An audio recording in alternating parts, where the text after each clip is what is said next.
Welcome to DETV's Every Woman. Today's episode is titled Power in Pink, Strength in Fighting Against Breast Cancer. Being in October, we want to dedicate this episode to all people affected by breast cancer. This episode is sponsored by Delaware Health Equity Coalition, and we would like to thank DETV and everyone for joining us today. Let's go right into this special conversation. I'm going to start by introducing our guests. I'll start with Brianna. Hi, everybody. My name is Brianna Denby. Thank you. And Tanya. Hi, everybody. My name is Tanya Moore. April. I'm April Love Reynolds. Thank you. And Dr. Quarterman. I'm Renee Quarterman. Awesome. Thank you. So let's get into some statistics to get us started with our today's conversation. As of the latest data in 2023, here are some key statistics about breast cancer by race in the United States. The first fact is this. While African American and Caucasian women are diagnosed with breast cancer at similar rates, African American women die from breast cancer at 40% higher rate. Fact 2, Delaware has the highest rate in the United States for late-stage breast cancer among women under the age of 50. Fact 3, Delaware has the highest rate of triple-negative breast cancer in the United States, especially among African American women. And fact 4, nearly 1 in 5 breast cancer cases in Delaware can be attributed to alcohol use. Breast cancer is a significant problem in Delaware and potentially a silent epidemic for young women of color. And that's why we are here today. Here with me today to shed light on this topic are our guests sitting with me here on the couch. So each one of them will share their story and their experiences around detection and treatment. And we're going to start with you, Brianna. Oh, me up first. Well, hi everyone again. My name is Brianna Denby, and I was diagnosed with breast cancer at the age of 36. I'm 3 years out, so I'm a breast cancer survivor of 3 years. Thank you. Thank you so much. And it has been a journey. So I found out about the breast cancer during the pandemic. So it was in 2021. The world was kind of open, but not really. And I was someone that was very good about keeping up with all of my maintenance appointments. And so it was time for me to get my annual checkup with my OBGYN. And so I went to that annual checkup, and she knows me. And as part of that check, she did a breast check, and she went across my breast, and she put her finger under my armpit, and she felt a lump. And she said, "Don't you feel that?" And I said, "Well, I kind of thought that was a gland." And she said, no. And so she said, "I want you to get a mammogram." And so that was before the guidelines changed, because I think at that time we were advised to get mammograms at the age of 40. So at 36, I'm like, "Oh, it's not time for a mammogram yet." And she said, "No, I want you to go, and I want you to go this week." And so I did just that. I got the mammogram. There was a lot of whispers, and then I had to then get a biopsy, and then the biopsy turned out to be actually cancer. So I was diagnosed with stage 2 HER2 positive breast cancer. I asked, like, where did this come from? And the advice given was environment. And so the treatment recommendation, so let me jump back. So because as we have the panel here, Dr. Quarterman was one of the first doctors I met after I got the news of the lump from my OBGYN. And my OBGYN recommended that I call Dr. Quarterman. And so I just didn't know where to turn. I didn't know what the steps would be. I just didn't know anything. I was scared to death. And Dr. Quarterman navigated me through that. So I appreciate that. Oh, thank you. And she still does. So we became fast friends, and I cried in the office. And so it was just a journey. But she encouraged me. And so she encouraged me to keep going. And so what I said to her was, and I'm an attorney, and I said, "I don't know how to go through breast cancer and be an attorney." And so she said, "The way that you eat an elephant is one bite at a time." Right? And so that's what I did. And so the journey for me was to get chemo, and I was so worried about chemotherapy. But I got all the information. And so what was good in that situation was the doctors told me what to expect. They were very clear. You're going to lose your hair. You're gonna lose your eyebrows. You might lose your eyelashes, toenails, maybe fingernails too, maybe. And so I sort of was ready, right? I like bought all the hair things, and I was like, I bought some clippers. I did all the things, and so I was more so ready for that. So there were, the side effects of, nausea, fatigue, and all of that. And I worked while going through chemotherapy. Wow. It was during the pandemic. I was basically hiding in plain sight. I was able to pop the wig on, slide up to my desk, and turn the Zoom camera on, and nobody knew anything unless I wanted them to know. And I was being so private about it because I was in the throes of trying to navigate my career and get to the next ladder rung and try to make partner. And I just felt like I just didn't want anybody to know that I was having this issue or was different in any way. I mean, of course, I had to tell my employer, and then you tell who you need to, and they start telling other people that probably shouldn't know. But nevertheless, I navigated that. I decided to get a double mastectomy because I did not want the cancer to come back. And so that was a very involved surgery, and I chose to undergo cosmetic breast reconstruction, which also was a long process, but I'm over it all. And I'm here before you guys today to tell you that I was able to eat the elephant, thank you, one bite at a time. And so that is my story. That's wonderful. Thank you so much. Thank Appreciate you. Sharon. Tanya, Thanks. can you tell us your story? Okay, my name is Tanya. I was diagnosed with breast cancer 2006. I was 38 years old. I had my first mammogram at 35, like the baseline, so I didn't have any issues.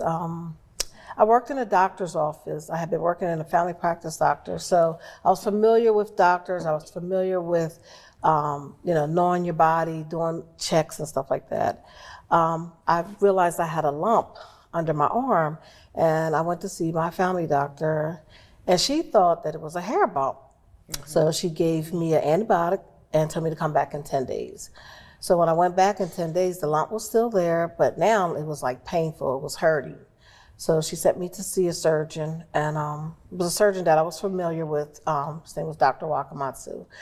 I went to see him, and as soon as I went to see him and he did the exam, he checked my breast, he said, "You have a mass." I was like, "A mass?" So he wanted me to have a mammogram, an ultrasound. So that next day I went to the hospital, I had an ultrasound, I had a mammogram, and I went back to his office the next day, and it was confirmed that it was a large mass on my right breast. So he told me everything was gonna be good. They were gonna act aggressively. So I ended up having surgery like February the 6th. I had my first surgery, and they did a partial mastectomy. And at the time, I had large breasts, like a D cup. So when they removed the breast, I still had a nice portion left.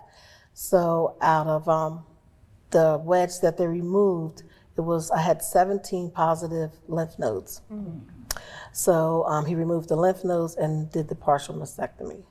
I had to have chemotherapy. I had to do radiation. I couldn't work with chemo because I worked in the hospital. So I just thought that to be safe, not to work. And plus I was so sick, with the chemo. I lost my hair. And they said 17 days you would lose your hair.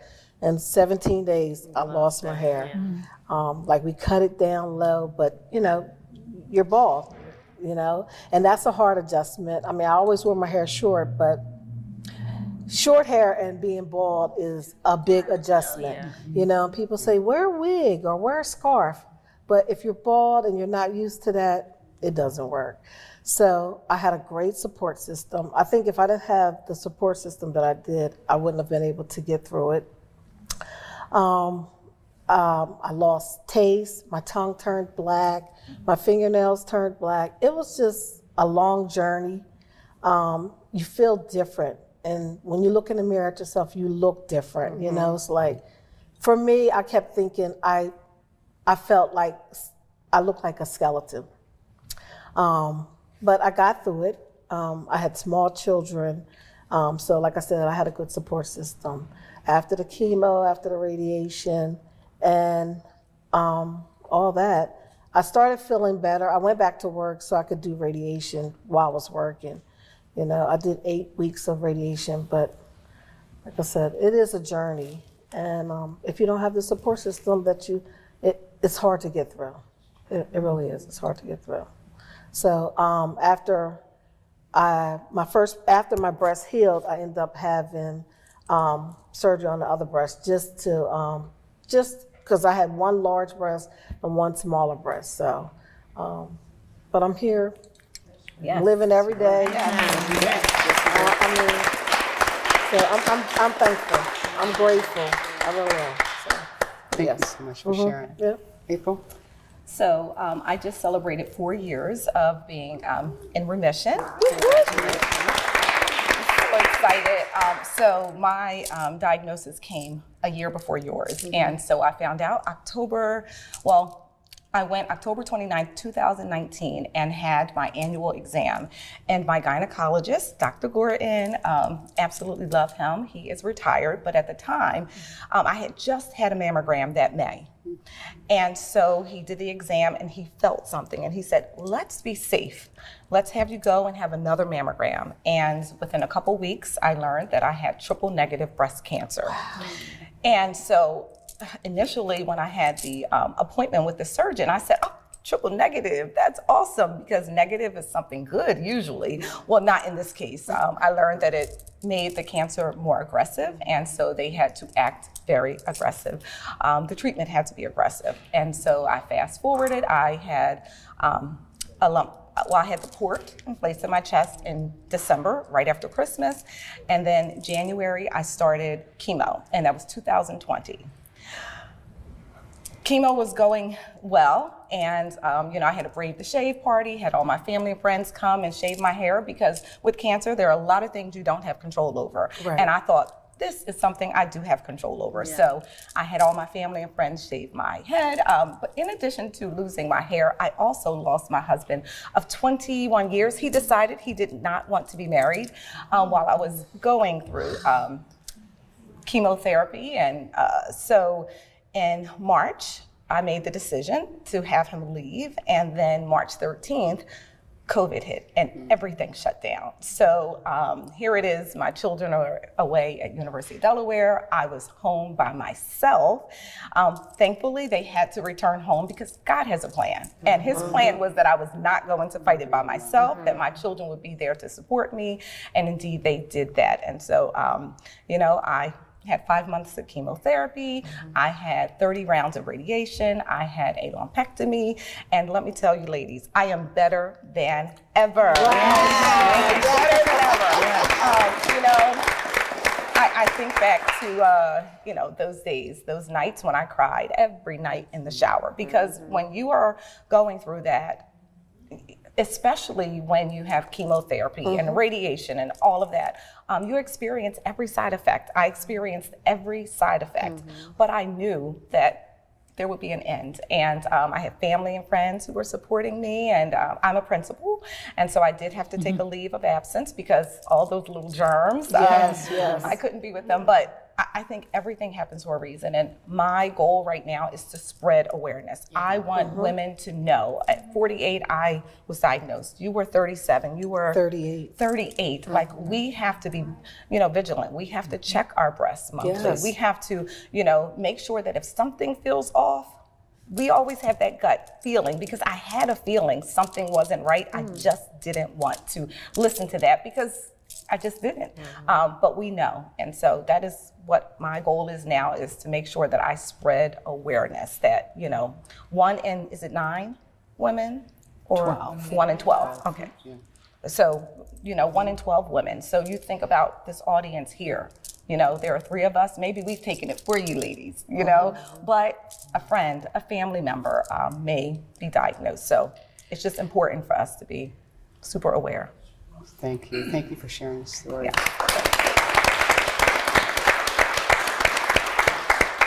Dr. Quarterman, you want to just tell a little bit about yourself and your practice? Sure. So my name is Renee Quarterman. I'm a breast surgeon. I'm the owner of Delaware Breast Care in Wilmington.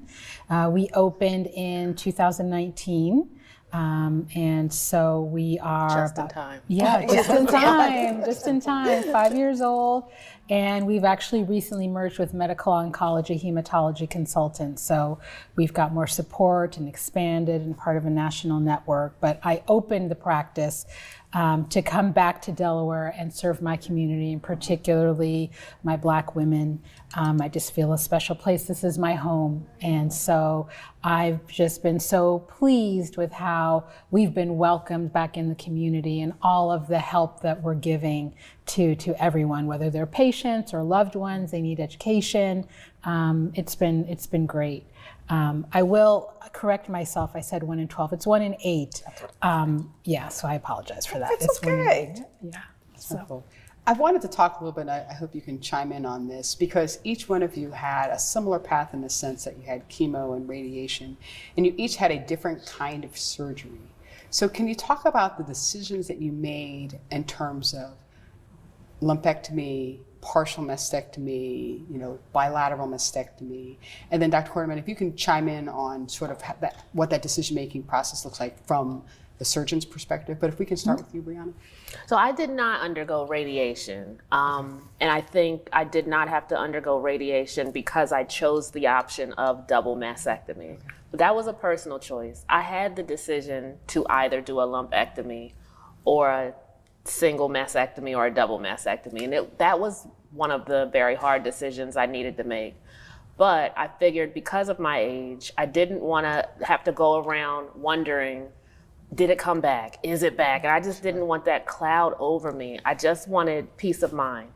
The surgeons were very clear that it was going to be a rougher surgery. So the double mastectomy would be a rougher surgery, longer healing process than the lumpectomy. But at the end of the day, I just wanted that peace of mind. And so that did turn out to be true. It was a long process, but I do have peace of mind. Mm-hmm. And I do believe for me that was priceless. Sure. Tony? I think I just trusted the surgeon. I don't think I had the option of a lumpectomy. He said that it was like a large mass. So they did like a wedge resection. Mm-hmm. So, but I also let them know that once they got in there, if it was really bad, that I was okay. They could take the whole breast. I didn't feel like that I needed it or it made me more of a person, So I was okay with my decision. So, and I'm glad I chose that, because I haven't had any other issues, thank God. Sure. Yes, so I didn't have a choice. I wanted to have a double mastectomy, but my surgeon and my oncologist, they said that it was not necessary. And they went over the statistics and explained to me that my chances of recurrence with the chemo, the radiation, with the surgery, and because I didn't have any cancer in my lymph nodes, that was the option that I should choose. And so I chose to get the lumpectomy because I didn't have a choice. Mm-hmm. I do understand what you're saying, Brianna, because that was my thought. Get rid of both of these babies. I don't want them. They have caused me enough problems. But I sort of thought they were like ticking time bombs. But I will say that, in my mind too, everybody encouraged me in such a way, well, you'll get a new set and you won't have to wear a bra. And so all that is true. But, it's not easy. They're never the same. I'm always self-conscious. I do have scars. And so it's not as pretty as I thought it was going to be. Yeah. But it still gave me peace of mind, which I think just overshadowed all of those doubts or issues that I may have had. Sure. Dr. Quarterman. So when you talk about surgery for breast cancer, the goal is just to remove it. And you can do it 2 ways. There's breast conserving therapy, which is lumpectomy followed by radiation, or there's a mastectomy. And so usually you pick a lumpectomy when the area that needs to be removed is relatively small compared to the breast size. You do a mastectomy when you have to remove a lot of breast tissue to get margins clear around the disease. But most women definitely have a choice. And while a lumpectomy and radiation is faster surgery, easier recovery, less pain, a lot of women prefer mastectomy. Between the 2 options, for most women, lumpectomy and radiation or mastectomy, they're absolutely the same. One is not better than the other. We've studied this for decades. One choice doesn't lengthen life compared to the other. So for most women, it's really up to them. And so the surgeon certainly should chime in to say, looking at your history, looking at what your principles are, looking at what your priorities are, this is what I think would be better for you.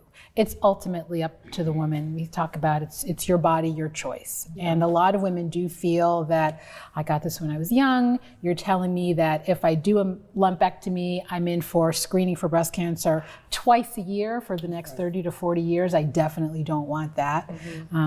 I don't want to be worried that something's been missed with every physical examination. I would rather have mastectomy. So it's definitely a personal choice. And I will say that reconstruction following breast cancer surgery, whether it's a lumpectomy, partial mastectomy, full mastectomy, reconstruction is covered by insurance. It didn't used to always be that way. So women can get a lumpectomy, and if that breast is smaller or it's got a different shape, a reconstructive surgeon can work simultaneously with the breast surgeon to restore size and shape to the breasts. Certainly with the mastectomy, there can be all different options for reconstruction. So what's been great about that is that it took away a barrier that was showing a discrepancy in the type of surgery that women had. So now every woman has the same option, regardless of ability to pay. It doesn't matter. That's great. So it's funny you should say that, because I was going to actually ask you about that. I recently, as a primary care physician, I do a lot of women's exams, clinical breast exams, and I had a patient who recently was diagnosed with breast cancer. And as I spoke with her about her options, one of her concerns was that her copay, so her co-insurance for a mastectomy versus a lumpectomy was radically different. And so in her mind, she was thinking, do I go for a lumpectomy because it will be less expensive for me from a co-insurance standpoint versus a mastectomy, which she really felt like she needed because, like you, she wanted a definitive treatment. And that was the first time I had heard that, and I wasn't sure if you could comment on that aspect of it. I was really quite shocked that someone would actually have to be in that situation. And I said, listen, if I have to go out and bake brownies for you, we're gonna make sure you have the decision, you know, you can make the decision that you want. But have you heard of that instance where it comes to having to make a decision? I haven't heard of that. That's very discouraging to hear. I guess I'm not surprised the way insurance plays games with our lives, that's a reality for some women. But I will say at this point still, doctors do have a lot of sway in terms of talking personally to doctors and insurance companies and writing letters to get things approved. So that's definitely an instance where I'm with you. If this is what you want, I will work with you to make sure that we do it and you get it done in the most affordable way possible. Yeah, I thought that was pretty shocking. Like you're buying shoes. Do you get the cheaper ones or you buy? Right. And then your feet are hurting. Yes, No, exactly. we don't want that. Yeah. Go with what When you go to need. the podiatrist because your foot hurts because you have the cheaper shoe. Yes. That's exactly right. So good. One thing I just want to kind of back up and talk about very briefly is for you, Dr. Corman. We've talked about how everyone sort of was experiencing their breast lumps. I'm glad that there were clinical breast exams involved. Can you talk about how, as you've come back to Delaware to practice, are there any patterns that you're seeing that we should be aware of as women in this community? So I will say that we are seeing breast cancer among younger and younger women, not just in Delaware, but nationwide. And we're trying to understand why. A lot of people think, well, it's genetic mutations, but that's maybe 15, 20% of the time. So most women, we don't really know specifically why, but we're all learning that it's very important for any woman of any age, if she feels anything, she needs to see someone. Don't assume that you're under 40, so it's not time for mammogram, so it can't possibly be a breast cancer. You know, you're in your 20s, it's probably something related to your hormones. It really needs to be evaluated. We are just finding breast cancer in younger and younger women. What role do you think genetics are playing? And urban versus suburban versus rural communities? Well, it's interesting. There's genetics and there's epigenetics. So genetics, I like to tell my patients, if you think about DNA like a blueprint that is in each cell, that blueprint's going to tell that cell what to do for its entire life. If there's an error in the blueprint, that's a mutation. And some mutations have no effect on the cell. Mutations can do anything. So one thing they can do is increase the chance that that cell will turn into cancer. So we now know for all women with breast cancer in this country, maybe about 20% of the time, they develop the disease because of a mutation, which means most of the time it's not caused by a mutation, but you still have to think about it. There are a lot of mutations that exist that we just haven't discovered yet. So you might look at someone and say, oh, look at her family history. There's got to be a mutation there. You test her for the mutations that you know about and they're all normal. It doesn't mean that there's nothing there. You just don't have the science to find it yet. But there is something called epigenetics, which is where environment affects your gene expression. So you don't have an error in your blueprint, but there's something else sticking to your blueprint that changes the instruction. Things like your diet, stress. We know that there are studies that Jim Crow South affects how your Black women's breast cells kind of react and result in more aggressive cancers. Wow. There's a lot that we're learning. COVID had an effect. Stress, fear, anxiety. So it's pretty complicated. Pretty complex. Well, it sounds like it. And I think we're going to get into that a little bit more in a little bit. I hope everybody is enjoying these conversations. Yes. All right, fantastic. Well, don't go anywhere. We will be right back. We're going to just take a quick break. If you're a woman that needs help and needs some wraparound services, we at the Delaware Health Equity Coalition, Dr. Sydney Teal, Dr. Velma Scantleberry, and myself, we'd be more than happy to see you. We are located right in 19802 on Boehner Boulevard. See you soon. Looking for a reliable and efficient way to travel around Delaware? DART has a variety of routes and schedules to meet your needs, providing service in Newcastle, Kent, and Sussex counties. Whether you are commuting to work or exploring the sights and sounds of the state, our fleet of buses are well maintained, equipped with modern amenities. Public transportation is the greener alternative. Plan your trip today. Download our transit apps or visit dartfirststate.com.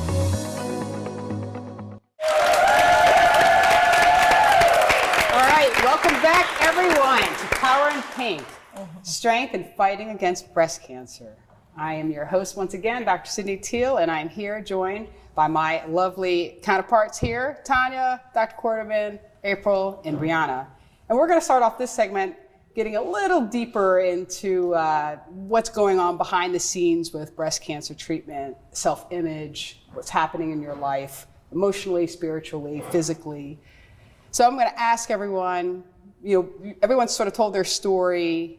April told us a lot more, which we really want to dig into, right? This is a journey, and it's a lifelong journey. And you hope to have a village, and Tanya had spoken about having a village. Can you talk about going through your experiences? What was it like for you, Brianna, going through the pandemic, no less? Yeah, so going through it during the pandemic, I could only bring a support person, a family member, otherwise, to my exam or appointments. But when I was going through chemotherapy treatment, they could not come back to the treatment area. And so I was alone for that. But, technology is good. So I, would bring all my things. I would prop up my phone or my iPad and I would call a girlfriend on FaceTime sometimes. And I think by me doing that, I think it helped to ease some of the stress that she may have had about what I was going through because she didn't know, right? So she could kind of see what was going on from one treatment to the next. But I sort of got used to that's just what it was. I think that at that part of the pandemic, being able to bring a family member was very helpful for me, and I'm grateful that I had that. But I definitely had self-image issues because, again, I told a select group of people. I was very selective about it because there was so much information I was taking in. There were so many unknowns. I didn't know, what decision I had to make with regard to lumpectomy, mastectomy. I didn't know how if the chemo was going to be successful, just so many different decisions. And I just wasn't ready for all of the questions or any hint of negativity, right? And sometimes I don't think that individuals mean to be negative, but sometimes they just, invite information that is just not helpful or useful. So I sort of tried to protect that space because I had enough going on because I was trying to manage work. And also, I've talked about it already because I was like hiding. I was somebody that like would not leave the house without the wig up until a certain point, because then I did have a girlfriend, a close girlfriend of mine, who said, take that wig off. Because as the hair started coming back, and she said, and you look good. And it was very empowering for the first time. And I see my sorors in the audience because that was the first time I went out in public at a chapter meeting when I first told my story without the wig on. And that was so empowering for me because then I had the choice. If I wanted to put it on because that's how I wanted to look, that was fine. But I didn't feel like I was beholden to it. And that was very important for me. So that was a piece. Yeah. Yeah, and we know that as women, especially Black women, our hair is our crown. Yes. Okay, and so we love going to the salon, getting our hair done. And so when you go bald, I thought, okay, I don't look too bad. But when I lost all my eyebrows, my eyelashes, I just thought, oh my goodness, every strand of hair on my body was gone. Right. That was difficult because that's when you look sick. But I am so thankful that we have wigs. I have magnetic eyelashes. I was penciling on eyebrows. I was like, okay, if you didn't know, you didn't know. Right. But unlike you, I was very public with it. And, my ex-husband had posted this first post letting everyone know that I had breast cancer. And so it was put out there for everyone to know. But then I took it as, maybe my journey will help inspire some others. But it is difficult. And for me personally, because I went through a separation after being married for 21 years, during the time that I was, battling cancer, I didn't feel pretty. I mean, losing my hair, I was that, girl with long hair. And so losing my hair, losing my husband, I thought, oh my goodness. I was like, God, I talk to God every day, all day. Why? Why me? What's going on? And he spoke to me in more than one ways. I didn't need the hair. I didn't need that husband. What I needed was him, to have my faith in him and, my family and my friends. And sometimes women, we put too much into a man and not enough in ourselves. And so the cancer journey just really helped me to discover who I am. And,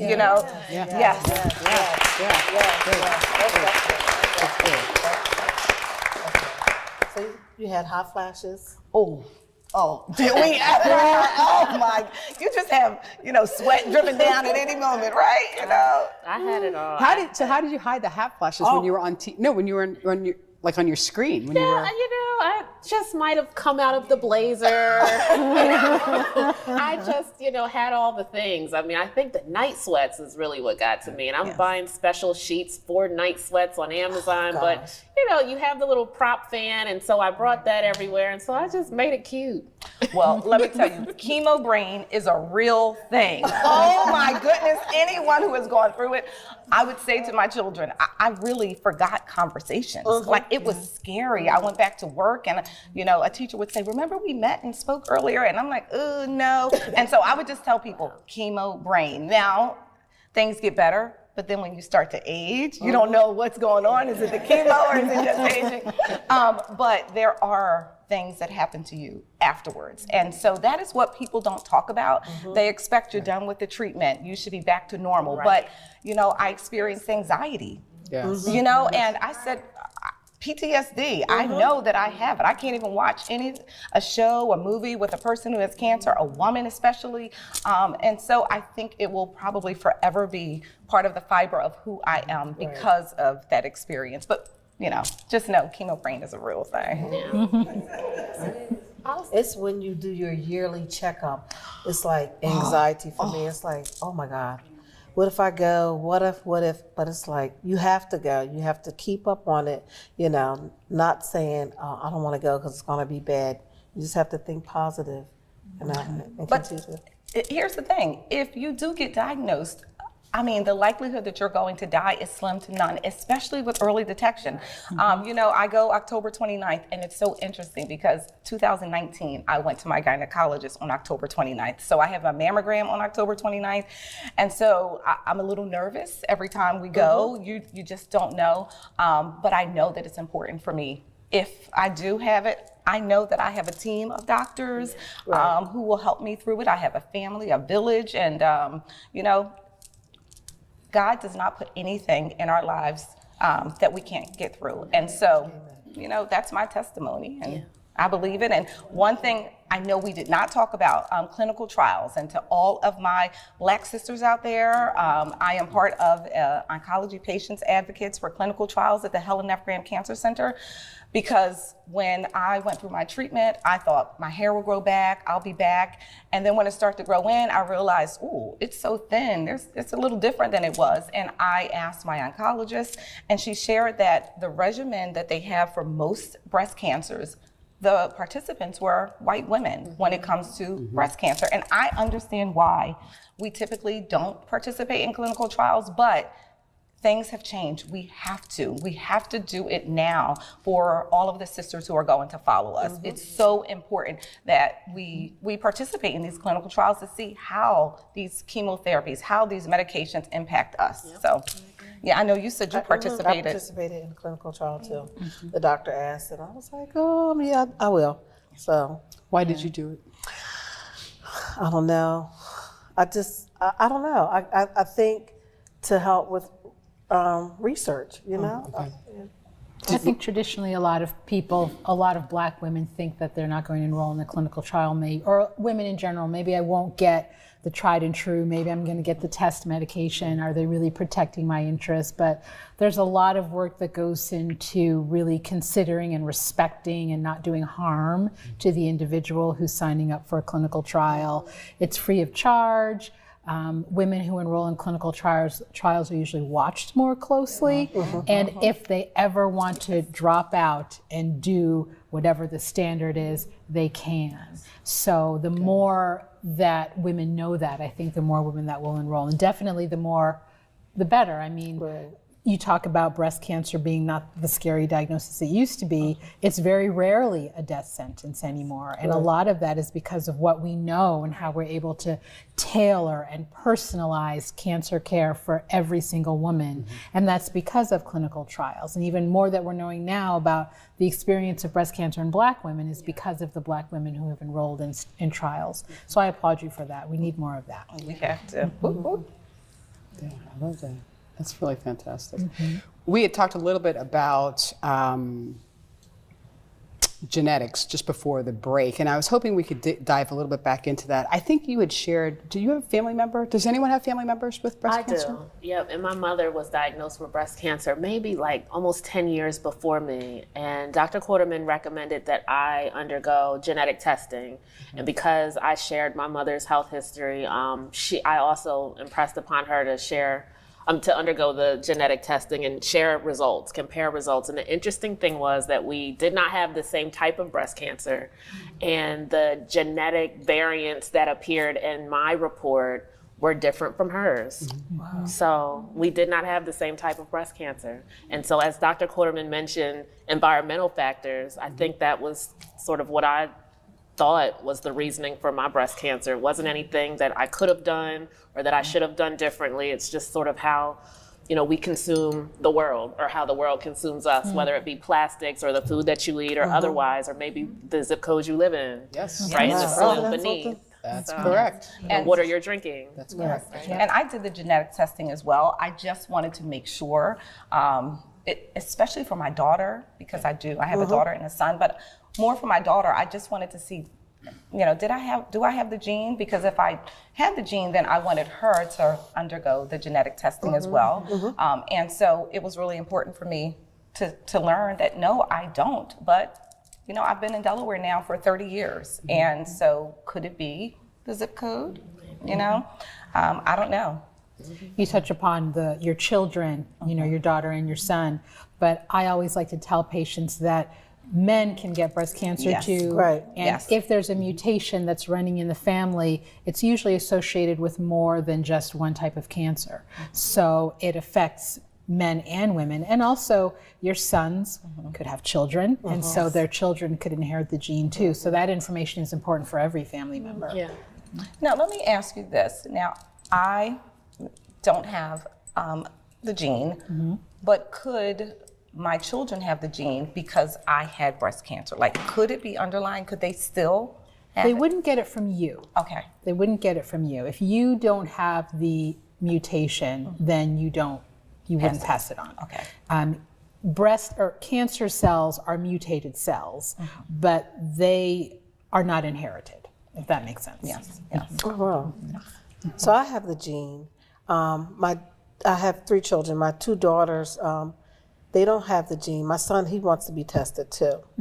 But my father had prostate cancer, and 15 years after being diagnosed, he ended up getting pancreatic cancer, and he passed from the pancreatic cancer.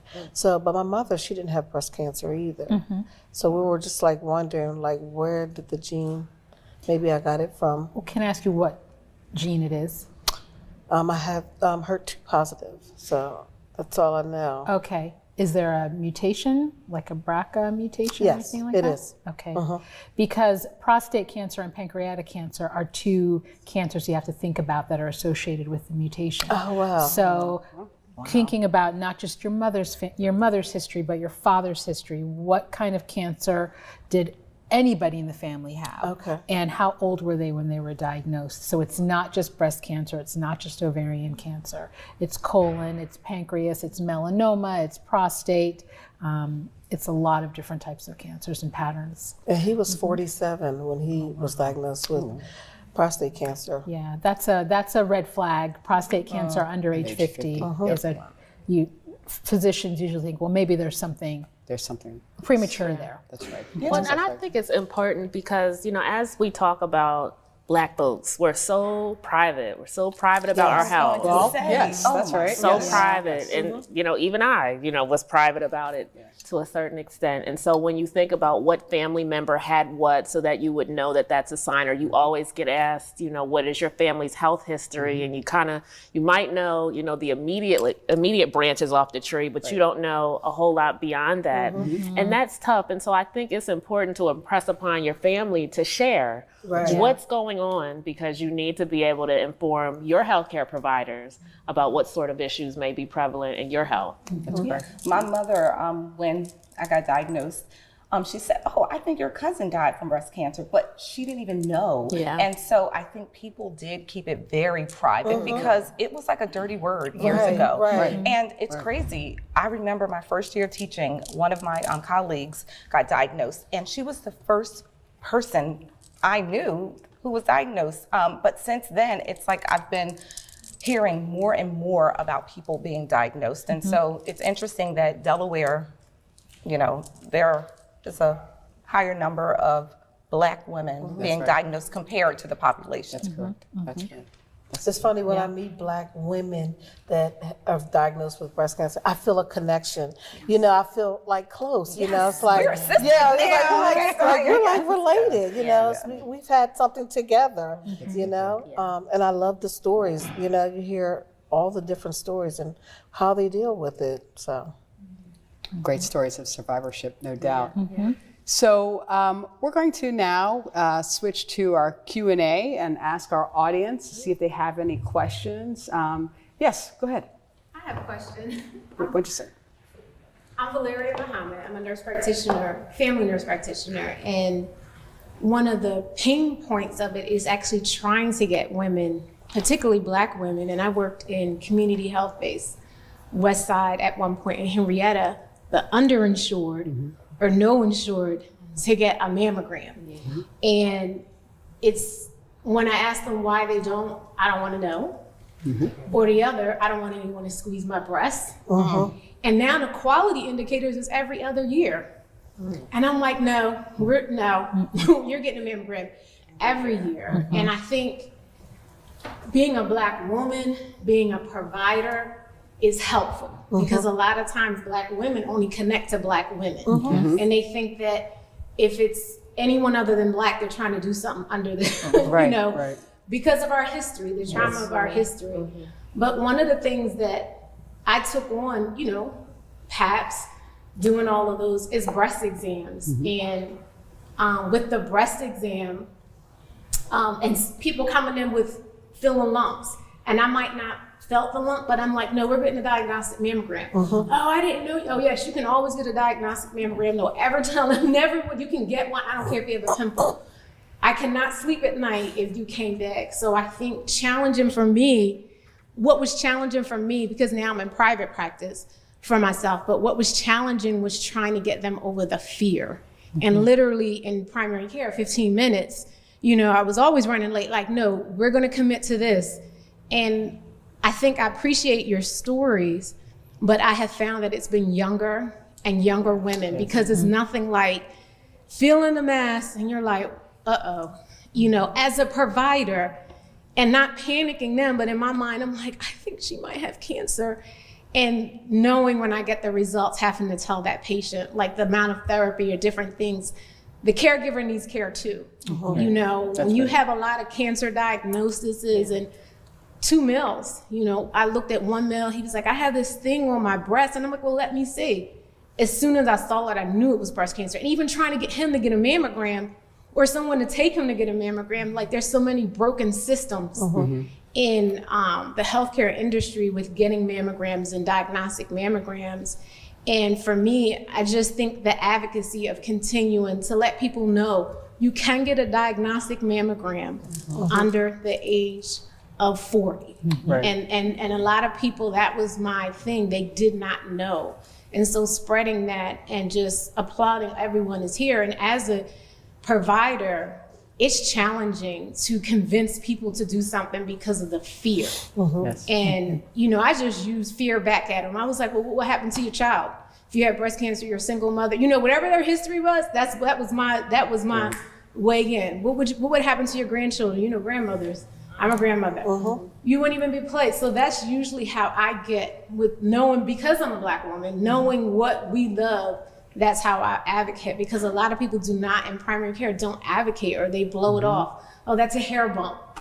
You know, how can you say, wouldn't know what it is unless you look at it? You have to get something, an ultrasound, something. You can't just let someone go home and put them on an antibiotic. So that's been my passion since I've been a nurse practitioner for 9 years, is mammograms. Because once you have someone that goes through breast cancer that you know personally, it becomes your mission to make sure no one else can get early detection. Because I think Black women die more because they don't get mammograms. And by the time they get them, it's so advanced where it's the That's right. brain to breast. And it's sad when we have all of these preventative measures. So I just applaud this, and I'm so happy to be here and be a part of advocating for mammograms and being the person, if I have to tell them about their reports, that it's someone that looks like them, because that makes the difference, to hold their hand all the way through and to hear their stories when they come back. Thanks. What you just shared made me reflect, and I want to comment on something. Therapy is so important. When you are going through breast cancer, whatever cancer, before, during, after, I want all of Black people to know that it is okay to go through therapy, because it is a journey. And sometimes your family and friends, they have different views, biased views, but just having someone who does not know you and who can help you and coach you through the journey is really important. Hi, everyone. My name is Christy Muhammad, and I am a breast cancer survivor. 2 years from treatment, and this December will be 3 years since my double mastectomy. I just wanted to share that listening to all of your stories is really triggering, and you don't realize how much it affects you until you sit in environments like this and you hear stories. And therapy is very crucial, very important, but I just wanted to share, and not to take up a lot of time, that when I was diagnosed, I was at work. I worked for Family Court and I was a judge's secretary. And he was on vacation, so I went in his office, closed the door, and that's where I got my news. And immediately I started crying. Then I stood up and faced that big window, and immediately Job came to me, where God told Satan, you can touch him, but you can't have him. And that's how I approached it. I said, okay, he has permitted this into my life, but he's not gonna allow Satan to take me. Yes. So, okay, I called my husband, I told him what happened, and I told him, and I talked to my children, they're adults. I said, this is my trial, but it's you all's test. And we gotta go through this. And we gotta be supportive for each other. And my journey, COVID brain and chemo brain do not work. I'm just being honest. Chemo brain, COVID brain, if you've had COVID, it took me a minute to get COVID, but eventually I got it. The two, and oh my goodness. And when I got back to work, I told the judge I worked for, I told him, I said, look, you're gonna have to go slow, because things are just not connecting. So, and he was very, very compassionate. He would visit me all the time. He would bring food to the house. And it's just like you always saying, the support is very important. It's a lifelong journey. I'm getting ready to go through another surgery. And it's always, you always need the support. Always need the support. So I just wanted to commend you all. Some of you in the audience I know. I just want to commend you. And we got to stick together, especially for us. And thank you. Thank you all so much. Thank you for sharing. Thank you.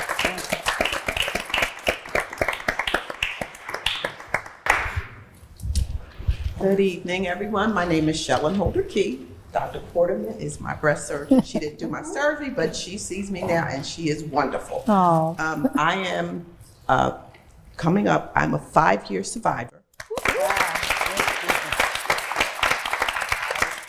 Early stage, I had the lumpectomy, and I remember Dr. Porterman when I went to see her after my surgery, the radiation, the chemo, the whole 9 yards.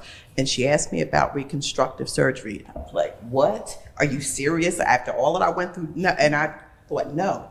Now I'm thinking, after you said that, I didn't realize that you could have reconstruction for lumpectomy, because I'm, not balanced. And I'm thinking about it now, but I applaud everybody here. I talk about my journey all the time. I just went through the peer mentor training, and I talk to people all the time. Share, share, share. It is so important, and you do need your community. And I applaud everybody for being here, and this is wonderful. Thank you. Thank you.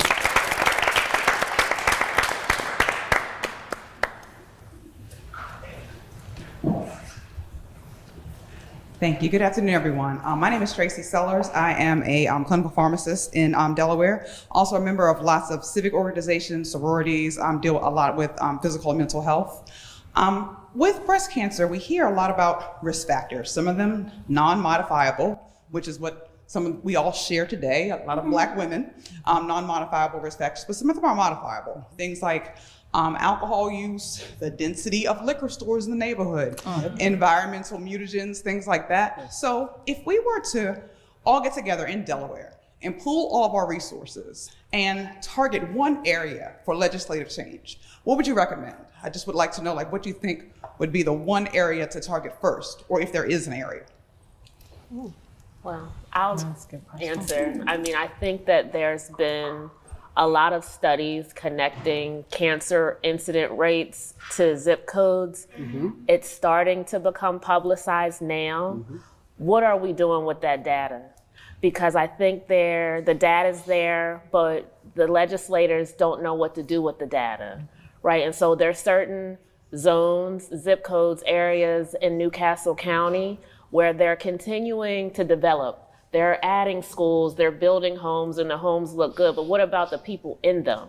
Yes. Right. And so I don't think that there's enough being done about that. And those developers, oftentimes, not all, they develop, they've made their money, and they move down to Florida. And we're the ones that are living in those homes. And then suddenly somebody in that house gets diagnosed with something and you're wondering where it came from, right? And then somebody else down the block. And so you just sort of look around and you have people connected to you, whether it be through your church, whether it be a neighbor, a girlfriend, you know, or otherwise. And so you kind of look at all these connections and say, what are we doing? And so I really would impress upon the legislators to look at the data and put action behind it, because right now I'm not seeing it.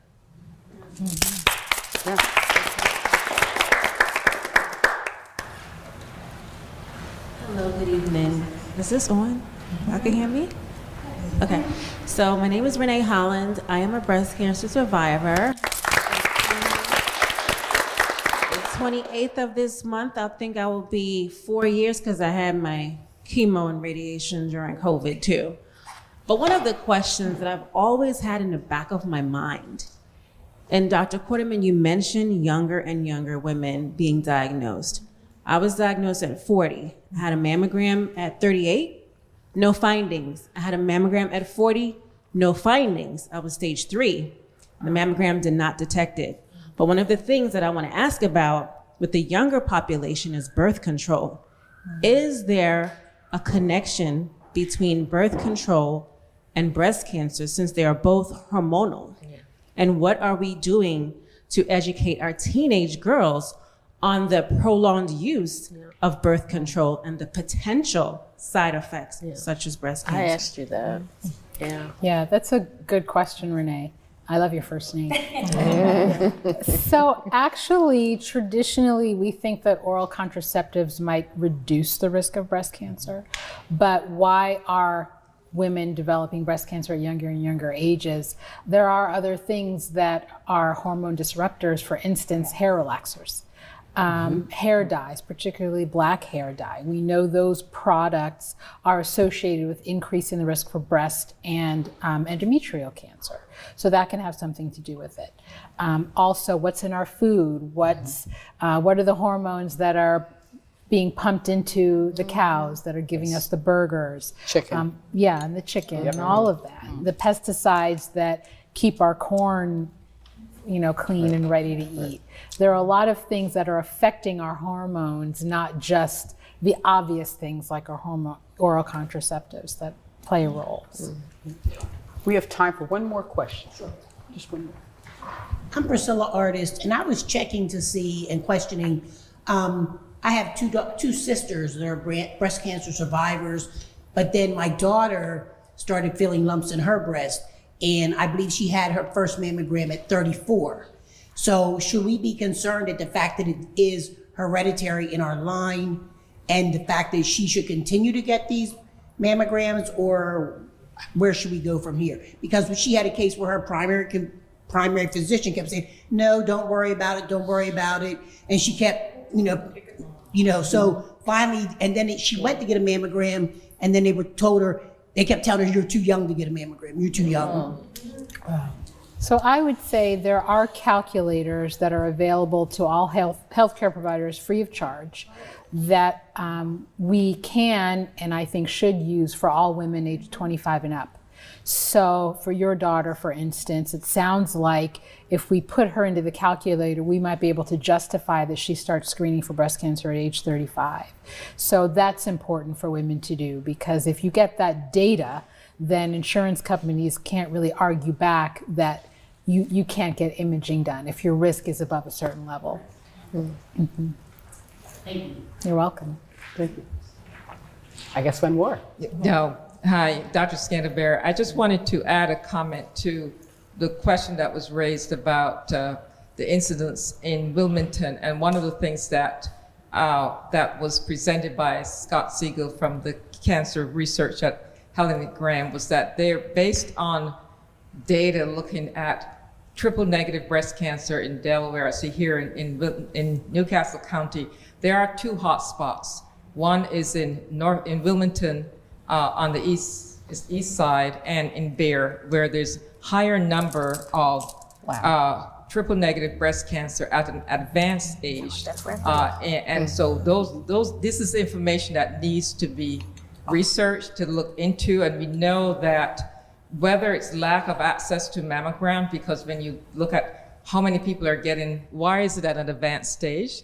And also in terms of one of the things I brought up to one of the councilmen is that 1 in 5 women with triple negative breast cancer linked to alcohol use. So therefore you look at the percentage of liquor stores that are popping up all over the place in relation to better food or even just medical care, access to care, the food, our diets, what we're drinking, even the water. So I say that to say that, yes, there are some, is it environmental, is it epigenetics, whatever it is, there certainly is a higher incidence within 2 particular areas within Newcastle County. Great, thank you. Thank you for sharing.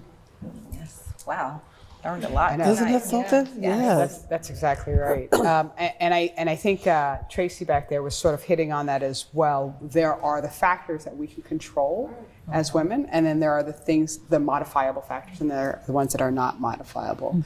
When I talk to patients about their health care, actually, I say, we're all big pie charts, right? There's diet, there's exercise, there's genetics, there's environment, there's stress. You know, we don't talk about the stress, but we know that we are managing a tremendous amount of stress. And stress creates inflammation in your body, and that sets off a whole nother chain reaction. And so it's really important for us, and we've all talked about going out and talking to our friends, to our neighbors, but really talk about the modifiable factors, the things that you can control. Know your family history. You're spot on when you talk about saying, how many times I've talked to a patient and they've said, I don't know. And they're just like, I don't know. I'm thinking, no, this is really important because this is how we set up how we decide what your treatment plan, what your care plan is going to look like, right? Because the only way that we can look towards the future and understand what your trajectory is going to be from a healthcare perspective is to understand where you've been, and where you've been is a reflection of your genetics and knowing your family history. So that cannot be stated enough, the importance. But again, to the point of modifiable factors, healthy foods, choosing the healthy foods, choosing foods that are not processed or ultra processed. You talked about liquor stores. There's a Dollar General literally on every corner with ultra processed foods. So even when you walk in those stores, there is a fresh frozen food section. I would encourage everyone to go to the frozen foods instead, right? Because they are not ultra processed foods. But just to be thinking a little bit more about how do I invest in my body in a different way than I have the day before, and I'm looking forward to investing in my future. And that is really by making those different choices and then really sharing that with your friends and your loved ones and your neighbors, right? Okay. All right. Parting thoughts for everybody. Tanya, we'll start with you. Oh, God. Sorry, you're right next to me. You're right next to me, so I couldn't help it. You're like, yes, parting thoughts. Takeaways. Oh, wow. Last messaging for everybody. You want me to come back to you? Yeah, come back. Okay. Brianna, I'll come to you. My parting thought is that breast cancer doesn't have an age, doesn't have a look. We know now also it doesn't have a gender. We know it doesn't have to happen after the designated time for you to get your first mammogram. It can happen before that. So it's important to make room and make time in all of our busy schedules to get those mammograms. From the comment that was made about individuals being under insured, there are a lot of programs and a lot of grant programs out there for if your insurance does not cover, look outward on the internet. Live Strong was a great resource to me, but there are a lot of grant programs that are filling in those gaps for those that are underinsured. And so really do that research to look to that. Don't just say this is what I was given and this is what my insurance may or may not cover and that's the end. And so I'll continue to share my story because I hope that I can be encouraging to others and let them know that cancer does not have to look sick. Right after you get over it, you can still look good afterwards. That's right. But, you know, the scripture, by Jesus' stripes, we are healed. I am healed. And so I'm before you guys today. Sharing that. So thank you. Oh, and I echo exactly what Brianna just said, but I also want to mention that early detection is the key. Yes. We do not want to lose another sister, another brother to breast cancer. It is not a cancer that should be the end result. So make sure, ladies, gents, that you are checking your breasts. If you feel something, go to the doctor. And what I also would like for everyone to know is that chemotherapy, radiation, it is not the way that it is, the journey is not the way that it's portrayed in movies and television shows where people are vomiting. They have come up with so many different regimens to help you. And so I don't want anyone to say, no, I'm not going to go through that because I'm afraid to go through it. Right. Trust me, you have so many survivors in this room. We are testaments to, you can and will beat it. Early detection is the key. Yes. Awesome. Thank you. I love that. You ready? Dr. Quarterman? Dr. Quarterman. So I would say two things. So it's October, we're getting into November, December, the holiday season. Most of us are going to be spending a lot of time with family. Start the annual tradition of just talking to your relatives, asking those questions. Oh, you talked about Aunt so-and-so last year. Did you ever find out what kind of cancer she had? Just get that information and get as much detail as possible. That's helpful for you. That's helpful for your whole family. The other thing I would say, we're talking about resources to get support to make mammograms affordable. Delaware is rich with resources. It's just a matter of finding them. The state of Delaware, our state government has resources. Delaware Breast Cancer Coalition. There's a group called Unite for Her. Helen Graham, the breast center at Christiana, the big breast imaging centers in the state, they are connected to resources. So if you're trying to find a way to get your patients covered or you are looking for yourself, just start asking, go online, because there are resources available. Awesome. Thank you. Anything else? No? Like what they said. What they said. What they said. All right. Well, thank you so much, everyone, for watching. We hope you learned a lot this evening about breast cancer surveillance. I would like to thank our panelists, Brianna Denby, Tanya Moore, April Reynolds, and Dr. Renee Quarterman for sharing their experiences. Thank you. Thank you, Dr. Teal. Thank you. I also like to send a special shout out to Dr. Velma Scantlebury, Dr. Joan Coker, Felicia Stallings, the co-founders of our organization, Delaware Health Equity Coalition, Paige Bonet, producer of this episode, and the incomparable Ivan Thomas, founder and CEO of the ETV, for his support of healthcare, especially women's healthcare in Delaware. Thanks so much, everybody. Have a good evening.